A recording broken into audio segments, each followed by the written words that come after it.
सही बच्चों को नमस्कार। बात हो रही है सिंगेस वेक्टर एंड 3D की। बात हो रही है class 12 R D Sharma maths की। बात तो एनसीईआरटी की भी हो रही है और एम एल अग्रवाल की भी हो रही है, क्योंकि बात मैथ्स की हो रही है। हम बात कर रहे हैं 3D लाइन एंड प्लेन के बारे में बात कर रहे हैं। तो हमने आपको question of line passing through one point parallel to a vector बताया है, पासिंग थ्रू 2 पॉइंट बताया है, वेक्टर फॉर्म बताया है, कार्टेशियन फॉर्म बताया है।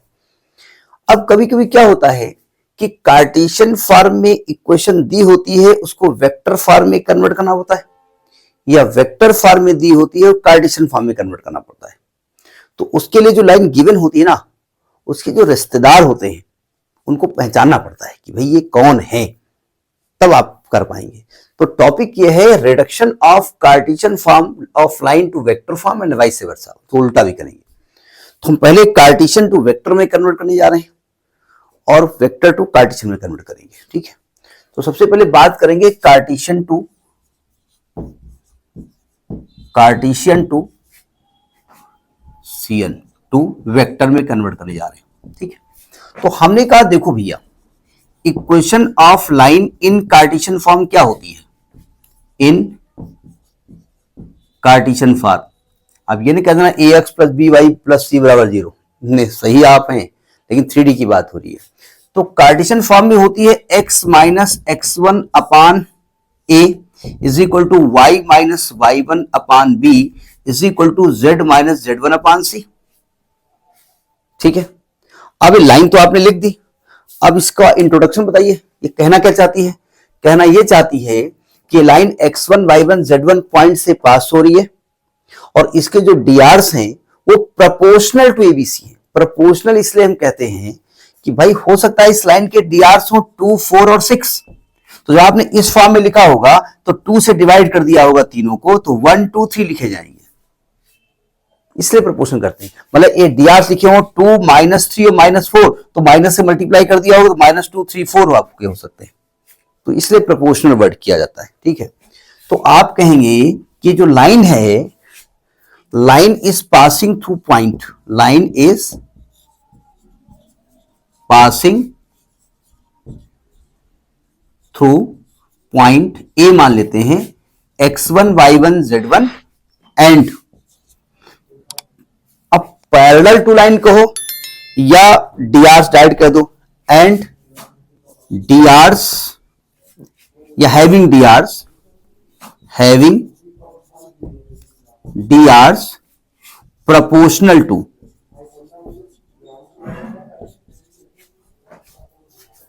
एबीसी कह सकते हैं ना। ये इस लाइन का इंट्रोडक्शन है। अब वेक्टर फॉर्म में कैसे जाएंगे? वेक्टर फॉर्म में अब जब जाएंगे तो आपका जो पॉइंट होगा ना, वो पोजीशन वेक्टर फॉर्म में होगा। तो अगर मैं इन वेक्टर फॉर्म में कहूं तो आप लिखेंगे पोजीशन वेक्टर ऑफ ए क्या होगा, जिसको कि स्मॉल ए लिखते हैं, तो वो आएगा x1i plus y1j plus z1k। ठीक है, और वेक्टर फॉर्म में जो लाइन होगी वो जिस लाइन के पैरेलल होगी उसका जो वेक्टर फॉर्म लिखा जाएगा, लिखेंगे parallel to vector, parallel to vector, उसको m मान लेंगे, वो होगा आपका ai plus bj plus ck। सही कहा ना मैंने? जब ai plus bj plus ck कोई वेक्टर लिखते हैं तो ab से उसके drs हुआ करते हैं, ये बताया गया आपको। तो अगर आप वेक्टर फॉर्म में लिखेंगे, इन वेक्टर फॉर्म, तो क्या होगा, r is equal to a plus lambda m। तो r is equal to x1i plus y1j plus z1k plus lambda times of m हो जाएगा ai plus bj plus ck, हो गया। तो इस प्रकार से हम जरा थोड़ा स्पीड से हम बताते हैं, क्योंकि अच्छा साहब ने बताया कि ज्यादा ग्रेजुएशन क्लासेस लेते हैं तो ग्रेजुएशन बच्चे थोड़ा बड़े होते हैं, तो स्पीड से बताने की आदत हमारी है।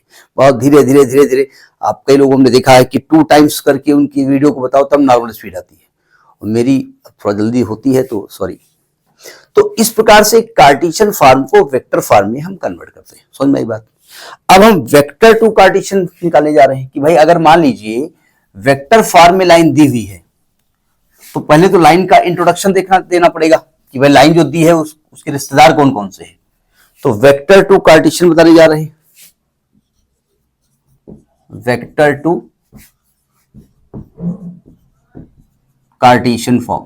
देखो पहले वेक्टर इक्वेशन ऑफ लाइन लेते हैं। इक्वेशन ऑफ लाइन या vector equation of line, R is equal to a plus lambda m लिखे दे रहे हैं जानबूझ करके, बी नहीं लिख रहे हैं क्योंकि ए बी सी जो डीआर हो जाते हैं तो वो दिक्कत क्रिएट करते हैं। ठीक है, तो ये आपका ये हो गया। इसका पहले मतलब बता दीजिए। इसका मतलब ये हुआ कि ये लाइन ए पॉइंट से होकर, जिस पॉइंट से होकर पास हो रही है उस पॉइंट के पोजीशन वेक्टर ए है और एम लाइन एम वेक्टर है उसके पैरेलल है।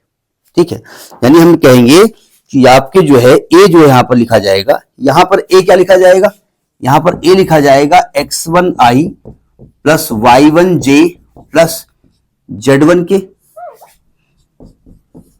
और जो वेक्टर m लिखा जाएगा वो लिखा जाएगा ai plus bj plus ck। इस टॉपिक को हमने जब टॉपिक प्रूफ कराया था r बराबर a प्लस लैम्डा भी वहां भी बताया था, लेकिन हमने कहा अलग से बता दी कन्वर्ट कैसे करेंगे आप। ठीक है, तो जब यहां रखेंगे तो ये क्या हो जाएगा, अच्छा आर क्या लिखा जाएगा, आर लिखा जाएगा i x plus j y plus k z, यहां रख दो। तो ये हो जाएगा आपका i x plus j y plus k z बराबर ए क्या होगा, x one i plus y one j plus z one k plus lambda times of a i plus b j plus c k. अब lambda वाली term को अकेला कर दो, rest को इधर ट्रांसफर कर दो, तो x माइनस एक्स वन के साथ i आएगा plus y minus y one के साथ j आएगा plus z minus z one के साथ k आएगा बराबर i x lambda a i plus lambda b j plus lambda c k. अब अगर हम दोनों तरफ के कोफिशिएंट को इक्वेट कर देते हैं तो x माइनस एक्स वन बराबर ए लैम्डा आएगा, मतलब x minus x one upon a बराबर लैम्डा बराबर y minus y one upon b बराबर z minus z one upon c. तो इस प्रकार से हम इस लाइन को वेक्टर से कार्टेशियन में कन्वर्ट कर सकते हैं। ठीक है, तो कभी कभी आता है find the vector equation of line and hence find the Cartesian equation, मतलब आपको वेक्टर से कार्टेशियन में कन्वर्ट करना है, या find the Cartesian equation of line hence find the vector equation of line, यानी कार्टेशियन में करो, कार्टेशियन की मदद से पहचानो कि वहां ए क्या होगा एम क्या होगा, ये वेक्टर फॉर्म में पहचानो। वो पहचानना वो ये देखना चाहते हैं कि आप ए और एम को पहचान पा रहे हैं कार्टेशियन फॉर्म में कि ये शेर की खाल में भेड़िया छुपा हुआ है, नहीं मतलब भेड़िया नहीं है ये भी शेर है, मतलब पहचानना ही सिखाते। ठीक है, तो ये इंपॉर्टेंट टॉपिक है, इंपॉर्टेंट मतलब कन्वर्जन के लिए इंपॉर्टेंट है, ऐसे आते हैं। तो आगे किसी और वीडियो में, नमस्कार।